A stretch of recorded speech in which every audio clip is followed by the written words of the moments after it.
નમસ્કાર દર્શક મિત્રો, વિડીયોમાં તમારું સ્વાગત છે। હાલમાં એક એવી માહિતી મળી રહી છે કે દલિત સમાજના આગેવાન અને દલિત સમાજના અમુક લોકોએ ભેગા થઈને જૂનાગઢ આઈજીને એક અરજી કરવામાં આવી છે। તેમાં રાજુ સોલંકી વિરુદ્ધ એવું કહેવામાં આવી રહ્યું છે કે દલિત સમાજ રાજુ સોલંકીના ધર્મ પરિવર્તન વિશે અમને કાંઈ પણ જાણ નથી, ત્યારે દલિત સમાજને તે એક હાથો બનાવે છે અને તેના પર કાર્યવાહી કરવામાં આવે છે। વારંવાર તે આંદોલનની અંદર દલિત સમાજ પણ મુસ્લિમ ધર્મ અંગીકાર કરશે એવું કહેવામાં આવતો હોય છે। ત્યારે દલિત સમાજના આગેવાને રાજુ સોલંકી વિરુદ્ધ અરજી કરી છે અને તેમાં કહ્યું છે કે આ એક રાજુ સોલંકી પૈસા પડાવવાનું ષડયંત્ર છે અને એનાથી દલિત સમાજ એકદમ વંચિત છે।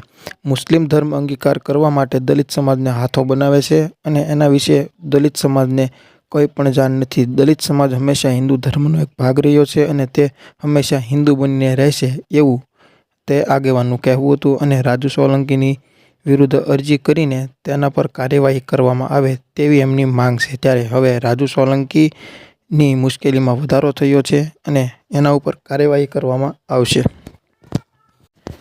તમારું શું કહેવાનું થાય છે કોમેન્ટની અંદર જરૂરથી જણાવજો। રાજુ સોલંકી વિરુદ્ધ કરવામાં આવેલી અરજી યોગ્ય છે કે યોગ્ય નથી એ તમે કોમેન્ટની અંદર જરૂરથી જણાવજો, જેથી અમને ખબર પડે તમે શું વિચારી રહ્યા છો અને અમારી ચેનલને સબસ્ક્રાઈબ કરી દેજો, જેથી તમને આ ઘટના વિશે દરેક પળની માહિતી સૌથી પહેલાં મળતી રહેશે। તો આ ઉપરાંત અરજીની અંદર લખવામાં આવ્યું હતું કે રાજુ સોલંકી ખરેખર એક ગુનાહિત વ્યક્તિ છે અને તેમના વિરુદ્ધ કેટલાય ગુના લખાવેલા છે। ત્યારે હવે એ સમાજને હાથો બનાવવા માગે છે અને પૈસા પડાવવા માગે છે।